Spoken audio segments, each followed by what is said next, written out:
There is two kinds of salespeople in the market. Up to you to decide which one it is. Type 1, they're ruled by their emotions. All right? Life, like anything in sales, you have the highest of highs where everything goes well, your outreaches are really good, your meetings, you're on fire, the commissions are coming in, the deals are closing in, and you're on freaking fire. You're on a roll, as we say. And the opposite, the downward turns. Well, the market dynamics are against you, where you can't say the right things, the leads are cold, the meetings don't go well, the outreach is terrible, etc. And up you go again. Again, you feel on top of the world. Again, your meetings are going well. Again, everything's well. Again, the market dynamics are upwards, and on and on and on we go. That life oscillations, that's called oscillations, it happens to everything. Weight, sleep, savings, love life, hairline, you name it. The second type, they will also go through these kind of oscillations. The difference is, rather than take every one of those up and downs as a surprise, they're very well aware of them. Now, why is it that habits are important for you as a salesperson? How does that turn you into someone that is run by data? So hi, I'm Eddie. I've worked as a head of sales now for well over 2 decades. I work for a multinational. I've generated well over $100 million in sales. I've trained many people that had no prior sales background, that's a real tongue twister right there, to become top performers in many different industries. I count among my clients, Fortune 500 firms, the likes of, Microsoft or HSBC, luxury goods, luxury cars, financial institutions from all around the world. So I have some degree of experience that I can share with you on things that actually work. And I'm still working in the field, and today all these tips that I'm sharing, my teams are using and I'm using on a daily basis. So it works. It's not some, get rich quick schemes, some weird stings where like, oh, it's going to work tomorrow and make a hell of a difference. Or the new thing or the new shiny object that like everybody's chasing on the internet. All right. On that important point, by the way, if you're trying to get like a fix for your dopamine by looking at this video and saying, oh hell, I'm going to, learn something new, and within 10 seconds you're just going to disconnect, like move along. This is for guys that generally want to improve, that really want to make a difference, get that money in, get that talent in, get that expertise in, right? Now, the habits that you can take, and I'm checking my notes at the same time here because it's been a long day of work, the number one thing that every one of us has in equal amounts, no matter what you say, is time. Every day is 24 hours long. Every working day is 5, 6 days, depending on which country you're watching. And your working average day is between 8 to 10 hours, depending on where you are in the world. All right, so let's take the example of 8 hours, which what I'm on. The salesperson that's run by emotions, his day is divided in 7. 7 things, which are your research for leads, which is your lead generation, your cold outreach, so your emails, your cold calls, your Looms, your LinkedIn messaging, smoke mirrors, sending, pigeons, whatever it is that you're doing in your trade. Don't laugh, some people still do that. It is preparing your meeting, it is conducting your meeting, it is doing your follow-ups, your negotiation, and importantly as well, your admin. A lot of people forget that they have to log in shit in the CRM, sorry for swearing, or answering corporate emails, or generally putting a lot of things that are not necessarily productive, but that are very much part of your working day. Those are 7 things. You have an 8-hour working day. Do you allocate your time equally among 7 of them? No. Let me explain. The person that is ruled by his emotions will do whatever he feels like whenever he has the emotions to do it. So he'll start doing like 2, 3 outreaches, then he'll do some research, then he'll run his meeting, then he'll go back to outreaches, and if he has some free time, he'll start doing the admin. And if all things are going terribly wrong, he'll start resisting the things that are giving him those negative emotions, like outreach or doing those meetings. It's all gone downhill. That's wrong. Now, the person that's run by data and not ruled by his emotions or his fear, he's organized his time in a very predictable manner. And sales is nothing but a numbers game combined with odds. Now, if you have a block of 8 hours in your day, all right, we're going to divide it in blocks of 8. 2, 3, 4, those are not blocks, I'm sorry. 5, 6, 7, 8. All right, 1, 2, 3, 4, 5, 6, 7, 8. Go. Congratulations. I'm actually capable to count. Let's think logically here how you can organize your time logically. All right, let's think of the 7 tasks you have to do in 2 categories. The constants, meaning no matter what happens in your day, you're going to have to do those. And the variables. Now let me explain what I mean. Constants are things that no matter what happens, as I said, they will be there. So I'll give an example. In my work week, one constant is every Monday from 10 to 12, I have a sales meeting with my head of departments. 2 hours where I process what's wrong with them, how can I improve, what the things I can help, the data we've gathered, the leads we've found, and generally running the department in that sense. That's 2 hours, that's a constant, no matter what, that happens. Another one is admin. No matter what happens, at the end of the day, you need to log in your invoices if you've made any more contracts, if you have to book anything with your finance team, answering any of the corporate emails you may have from your boss, your colleagues, or anything like that, logging anything in the CRM, anything that has to be done from an admin's perspective, and all the data I've asked you to do, like the index failure, etc. You can refer to my first video for that. So normally, the logical thing would be the constants, put them at a time where you don't need to be productive and reach talking to clients. What I mean by this, so we're going to use red for constants. That's my tip, but you might be different. I like to do those constants, like admin, either last thing in or first thing in the day. Because by 5:30, you're fried, or if you arrive early in the morning at 8, you might not be necessarily awake to do straight away some research. All right? The variables are meetings. Remember, if you, for example, one of the KPIs I have for my team, they have to generate 5 meetings a week at least. So high ticket, so it's not the same. They can have all 5 of them in one day, or they can have them spread out across the 5 days. That's up to their discretion and their agenda. But in effect, a meeting is an hour. That's the accepted example after 15 years. An average sales meeting is an hour. So if I have 1 hour meeting every day, that means 1 hour of my day is gone. So I'm going to use green for variable to that meeting.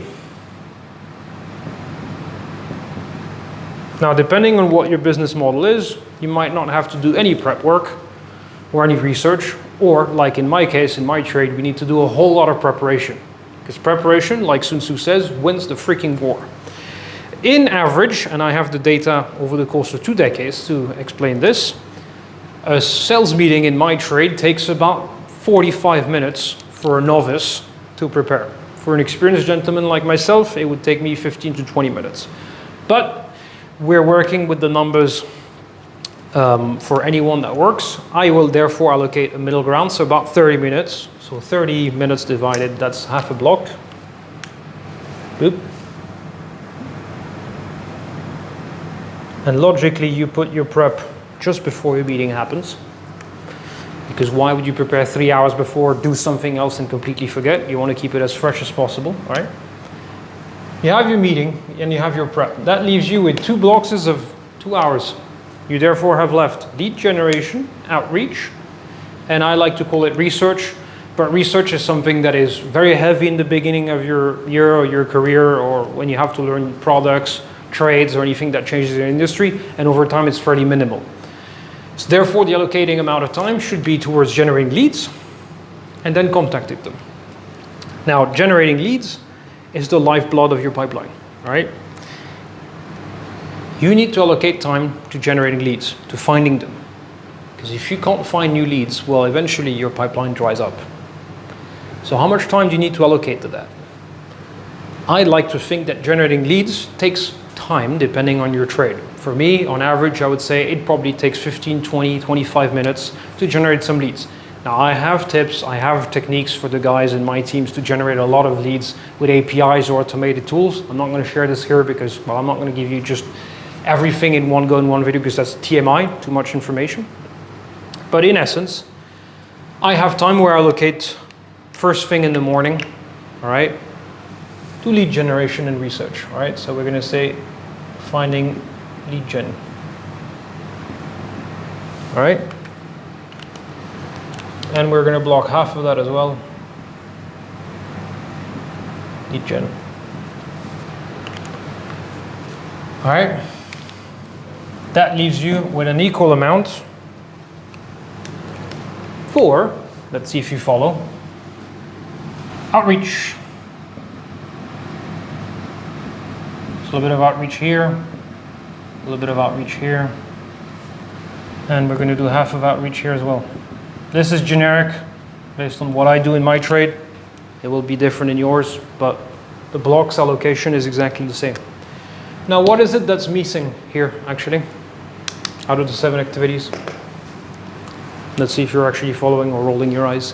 What's missing is your follow-ups. Now, follow-ups is all your existing business proposals that are out there, or what you send after that meeting, you know, the executive summaries, if there's anything of that nature, any collaterals you need to do, any paperwork, chasing those guys that haven't sent you the invoices, any operational things you need to do. That's part of this. All right, that's all the emails. That's everything that has to be done towards clients. Admin is anything that is purely towards the company. That's a big difference. That's your constant. These are all your variables. So if you have one day where you have 5 meetings, well, that means that you have a block of 5 hours taken for your meetings, and you're going to have 5 times 30 minutes of preparation. All right? That's 1.5 hours, if my memory is correct. No, what am I saying? 2.5 hours, sorry, of time that is going to be allocated towards prep work.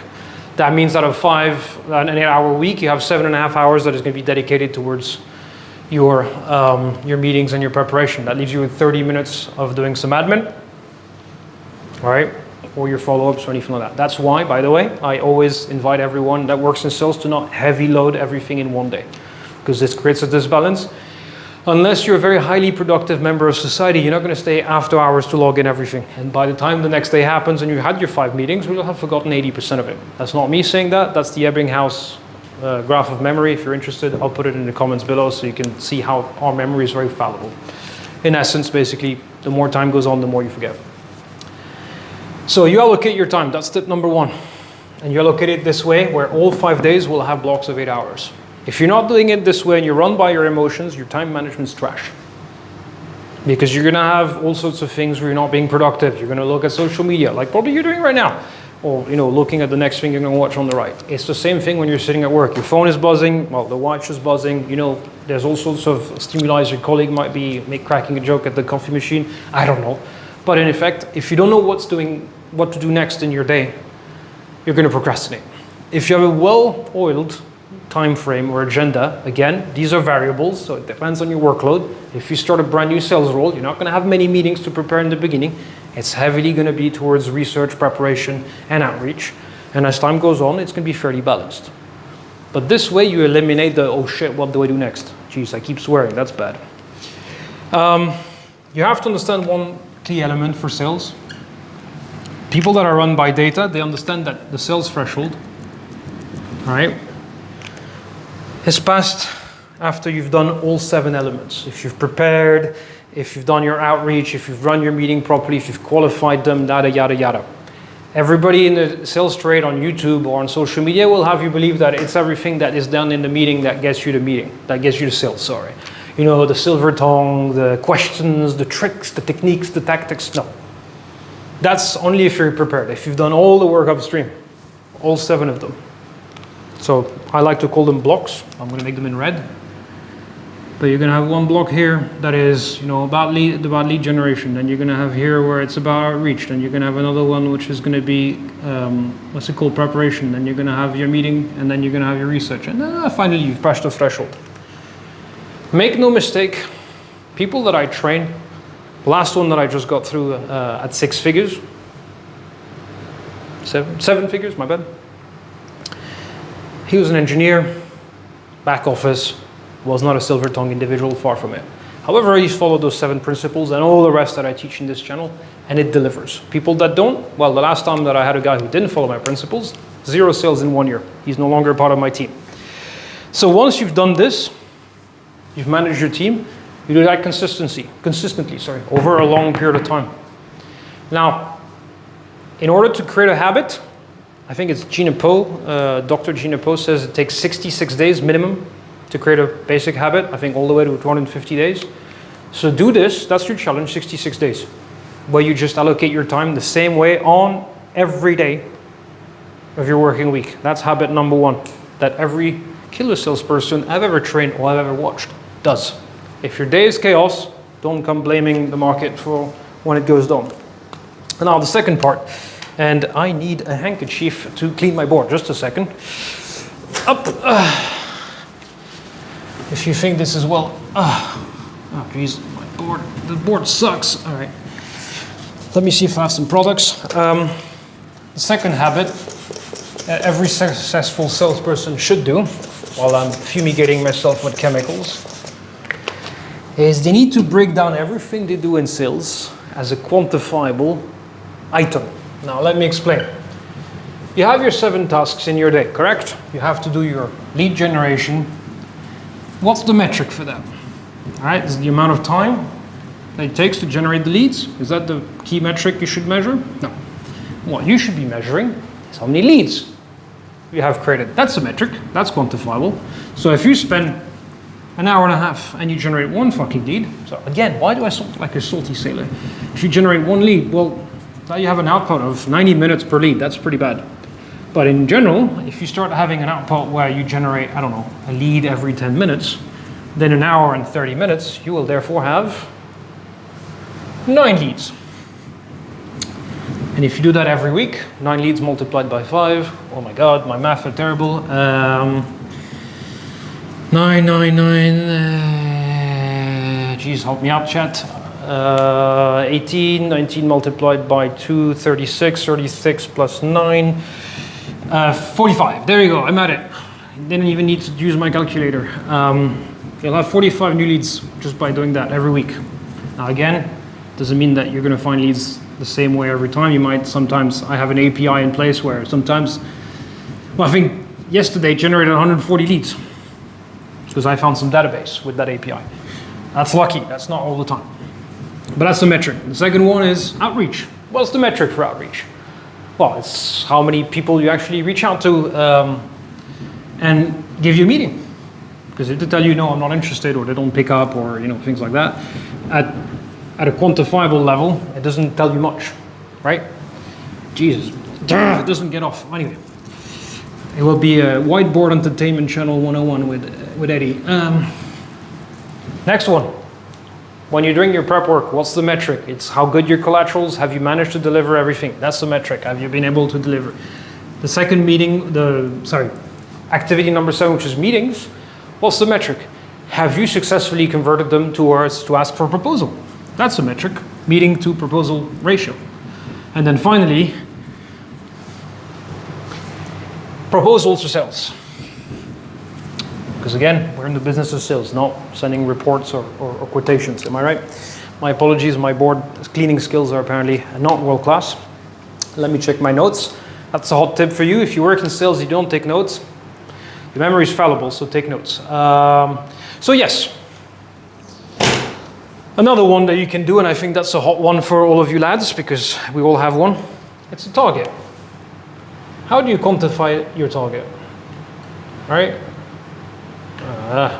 Fucking chemicals, my bad. Up. All right, your target. Let me right in the middle of the board. Hopefully there won't be any chemicals here. Come on, Sharpies, don't let me down.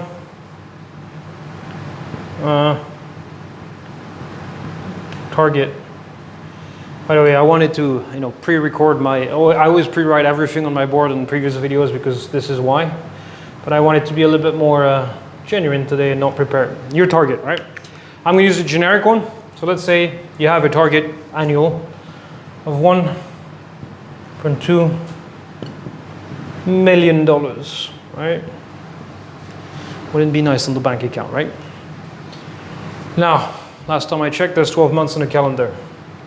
All right, so that's 100K target per month. First thing I do, hot tip for you guys, always give yourself a safety buffer. I put 20% in my trade. You don't have to do the same, it depends from trade to trade, but if you aim higher, if you fall lower, you'll meet your target, right? So 20%, that's 120K. That's my monthly target, all right?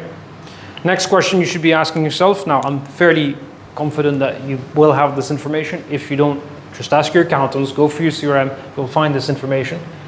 You need to know, what is your average billing per client? Meaning, how many times, like how much does your average client buy? So let's say in this case, for the sake of example, 15K USD is your average billing. All right. Now that you know this, that means that you need, in order to reach the 120K, the wonderful amount of 8 clients closed per month. Now, I could complexify the exercise and tell you that you should also know how long it takes for you to close a client from the moment you generate the lead to the moment the money has hit the account. In my trade, it's about 90 days. So that means if I start working tomorrow, my first client will only happen in 3 months. So just to give you an expectation, but again, it depends from trade to trade. Now, to get to 8 clients, based on my industry average, I know, all right, I know that I have 20% closing rate in my department. So that means that I need to have 40 proposals out. 20% of 40, 8, all right? That's my average. You have to check what's yours. It's going to be very easy to find this information. Look at how many proposals you send out if you have a CRM, or if you have an Excel sheet or whatever you're using, you'll find that out. Now, once you know you have this, all right, I know that 80% of the meetings I actually have, all right, so 80% of meetings lead to a proposal. Why? Because I do a hell of a lot of work upstream to qualify them, right? So that means that in order to get to that, I basically need 48 meetings, right? Now, trick question. Is a meeting booked, a meeting realized? The answer is no, because there is our mortal enemy, the no-show. So I find out that about 10% of my meetings are no-show. So therefore, for me to have 48 meetings that happens, I need to book 53.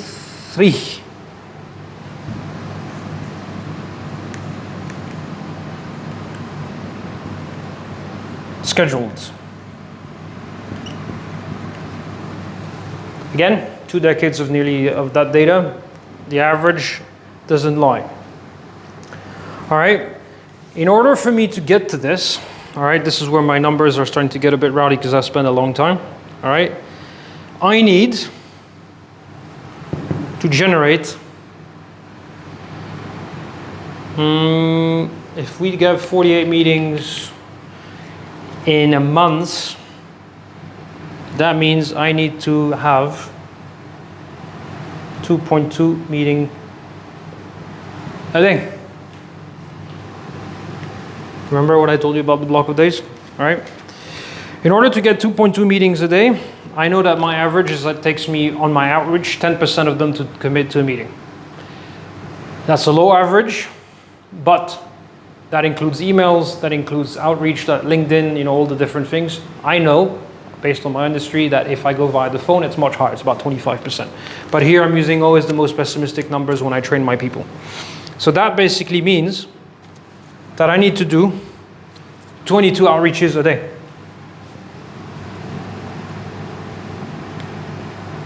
It means I need to reach out to 22 leads a day.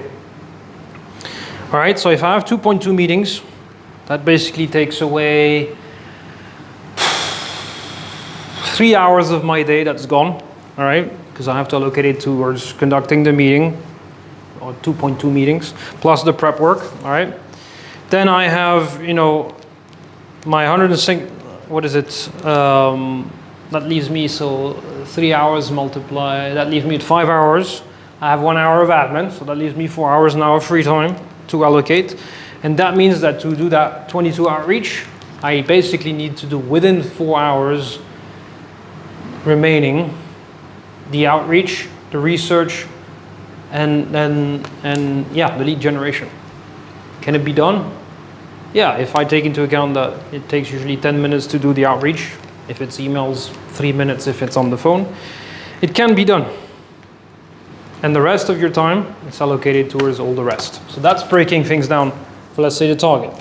For your pitch, well, the pitch is an hour long. Make sure that your pitch meets that time requirement, so that can be measured. You can have the best bloody outreach or the best presentation, but if it's much longer and the client will give you that time, it's dead. You're not selling. You're just half-assing your presentation. It's the same for your pricing. I have my pricing in order. You should have your pricing in order as well. Your discounts, everything. It shouldn't be all over the place. Any kind of oscillations leads to more risk, more problems, etc. All right, so I hope this is, I'm being very generic here in terms of breaking your target. Oh my God, this thing is awful. They don't explain to you at Whiteboard Academy that you need a better whiteboard. Anyway, free whiteboard, you have to use what you have on the hand. But that in effect explains the quantifiable. So you need to quantify everything in your job in sales. Easy. Now, an additional benefit of doing this is when your finance or your management gives you a target. I'll give you an example. If your target is up 20% year on year, right? And let's say your average industry is only growing 3%, you can challenge them and say, well, based on what you're telling me, if I retro-calculate everything you've given me, A, my industry has only grown X%, but also if I break down per unit of measure, meaning your hour of meeting, your 30 minutes of preparation, yada, yada, that means I need to work 9.2 hours a day. You're paying me for 8, so where do I find that extra 1.2? Are you going to pay me? Or is that not realistically possible? You'd be surprised how well that works. All right, so that's habit number 2. Break down everything. Once you can identify everything in a quantifiable manner, you can improve on it. And that's what every successful data-driven salesperson will do. All right, which leads me to point number 3. I'm very reluctant to write on the whiteboard suddenly because I know it's going to be a pain to wash. But habit number 3 is standardize everything. We have just standardized your agenda, your timetable. We have quantified everything you do, your 7 main activities you do in sales, into a simple metric. All right, so standardize everything. Your collaterals, all right? There's let's say an important aspect of what you present is always the same. My bad. Company, yourself, your product, your service, anything of that nature, that doesn't change. So why on earth are you saying it a different way? Why on earth is your collateral different every time? Use and reuse what already works. Standardize as well your pitch. So when you're speaking, the way of your flow of your presentation, it has to be done the same way over and over again in the same order. Again, same challenge, 66 days. Try and be the same. It's the same for, your lead generation. Standardize the way you do this. So I told you, I've set up several lines or several APIs, 7 ways for my teams to find those leads. They press all, I think 7 of them or 8 of them that we have as tools. And every day it delivers some leads. Sometimes one of them will deliver more, sometimes will deliver nothing, but we have 7 different ways to rely on this. It will constantly deliver things for you, all right? Also, another standardization which is important is if you're changing everything every day, how can you measure what works and what doesn't? I'll give you an example, and this one's for you, Ben, if you're paying attention. Ben is one of the people I'm mentoring.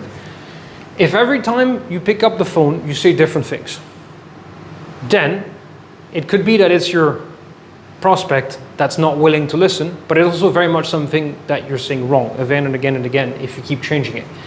Stick to one thing, gather the feedback for a long amount of time, I'd say a week, and see what the response is.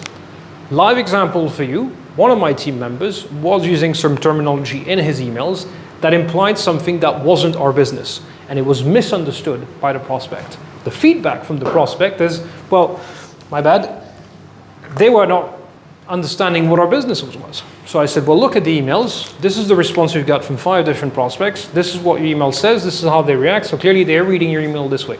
So by standardizing everything, it's very easy for you to identify and improve what's wrong. And once you get this, once you do those 3 things, you're going to be able to very easily, and I'm very proud of this, follow the 3 principles that Eddie lives by, IQI, identify, quantify, and improve. You should live by this. Imagine just this. You call the same way. You write emails the same way. Your presentation has more or less the 80% same blocks. Only the client-specific information changes or the catalyst changes, and everything else is the same. Your time management is the same week in, week out. Emotionally, and sales is a very emotional job, you're going to rely on a spine of things to do and KPIs and metrics that will tell you where you're going. Because remember, we know it goes up and down. Life goes up and down. I have 10 years of data of my weight gains and weight losses, and it goes exactly the same way. Now, by doing this improvement, you will be able, over time, to get compounded benefits. How, I hear you ask? Well, number one thing you should be doing right now as soon as this video is done. Not tomorrow, not in a week. Well, I hope you've taken notes, by the way, trick questions. Plan your agenda, like I did. This block of times, those 7 activities, let me repeat them again. Research for preparing you, your sales pitch, how you work. Your lead generation, your outreach, your meeting preparation, your follow-ups, and your admin. Allocate the necessary time that your trade needs. That's the number one thing. If your weeks are different every week, well, how are you expecting to perform equally? All the rest, stop trying to change everything from the get-go. Measure everything. As I said, everything can be broken down into matrices. So how many freaking leads do you generate a day? How many of them do you schedule meetings a day? Do that, measure it. Let's say for 66 days, let's be generous. Ideally, I would say do it for 6 months. But if you're watching this channel, let's do it one step at a time. You know, in 66 days, you'll be a very different individual, much more successful. Do this for 66 days, and you will be able not only to build a habit, because 66 days is the numbers of days to build a habit, as I told you, but you'll be able to quantify your average. If you realize that it takes you, 30 minutes to generate a lead, and you need to generate X amount of leads a week to generate X amount of meetings, you're going to be able to retro-calculate your average, your baseline, what you're good at. It's not me saying this, it's not your boss saying this, it's you measuring your own performance over a long period of time. 66 days, that's your task. Start doing that. Once you've done this, you'll have a benchmark. And once you have a benchmark, that means you can immediately start looking for areas to improve on.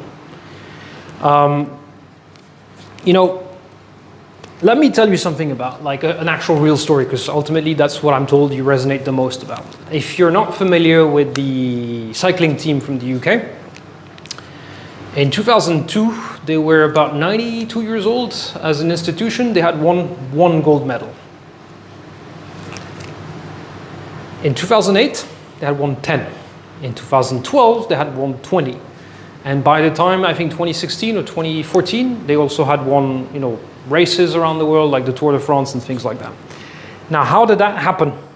It wasn't like everybody says on the right side of the screen that it was that pivotal moment or that watershed moment or whatever. It was a long amount of changes. Their line manager or the team manager was basically doing small changes and making them abide by it over a long period of time.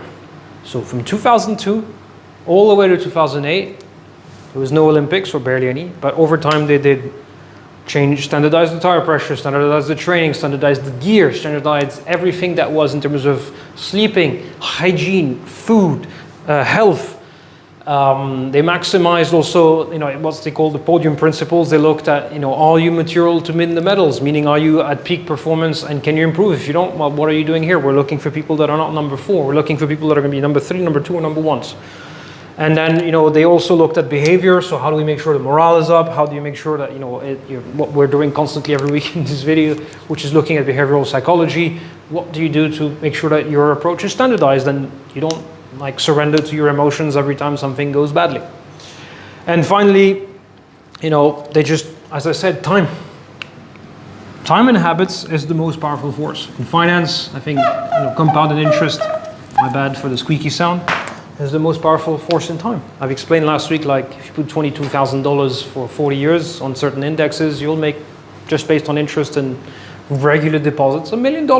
It's not rocket science. It's a fact. It's very boring. It takes 40 years, but you'll get $1 million. If you're interested in that, go watch my other video. My point being is, if you do those 3 videos, sorry, long day, these 3 habits of managing your time, of quantifying everything you do to a T, meaning you will know if you're on target or if you're going to be meeting over target or if you're below your usual performance. Then, I'm going to use, let's do that graph again. Now I feel bad for erasing it.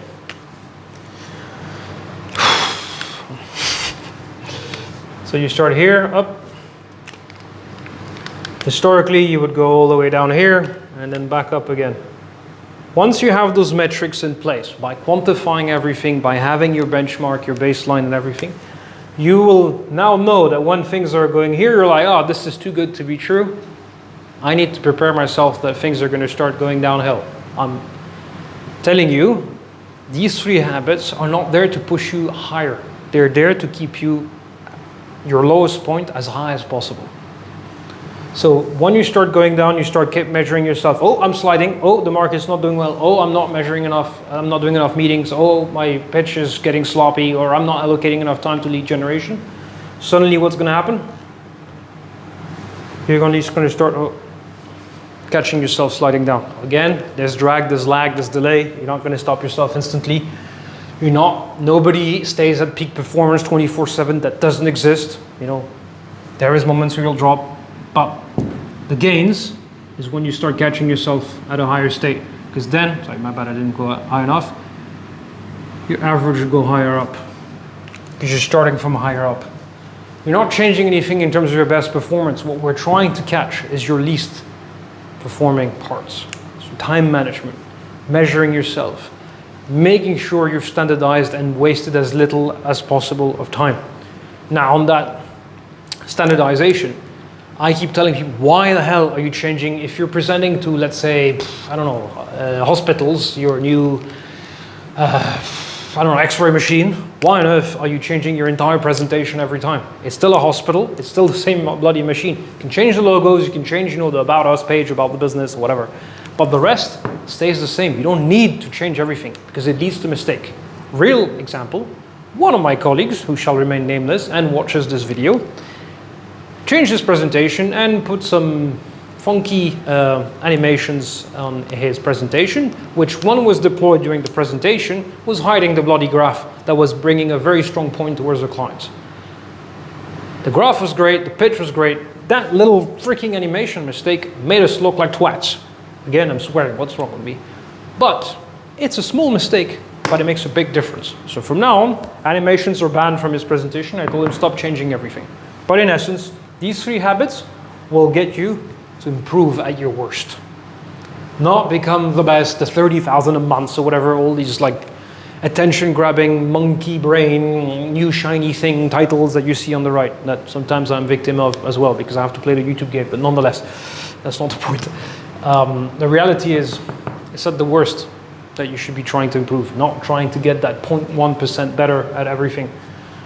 Just find out what you suck at, where your cycles are dropping, and how can you catch yourself. And then mathematically, that point here, all right, that is going to be gains. That's more money. And you do that over a long period of time. Actually, I love that graph. I'll show it for you guys because, well, I love graphs. I think you figured out by now. Let's play a little game. If you started with $1, all right. No, what am I doing? Let's take an index because I think $1 is a bit too simple. But if I took an index 1 on day 1, and every day I have one guy who improves 1% of that index. 1% every day. By day 365, sorry, I'll use green for that, not red. Reverse psychology, it's good. Green is good. You'll be 36 0.5 times better. And if you've made 1% worse in over a couple of weeks, well, you're stuck at 0, you can't do less. While the other is exponential growth. These 3 habits, if you do them consistently over a long period of time, you measure everything you do and you improve on everything you do, you statistically cannot fail. Now, cave out, there is some market conditions where no business happens. You know, I worked in aviation when COVID was happening. Well, there was no planes flying, so there was no business. So that doesn't matter. But for the rest, normal business operations, normal things happen. Compounding effects of those 3 habits are very real. Now, myself, you know, I train countless amounts of people in my organization. I mentor people on the side. If that's of interest, drop me a message. I'm sorry, this is a bit of a pitch moment, but I've received some interest in that front. Drop me a message. I'm always interested to know if there's interest for that. Now, I hope those 3 points have been helpful. Apply them, and I'll see you in 66 days. If you have any questions, or if you have applied these, or if you heard about these, especially all the stories, I'd love to hear about your feedback. Please, nothing is better than interaction. You know, social media is not just a one-way thing. Peace.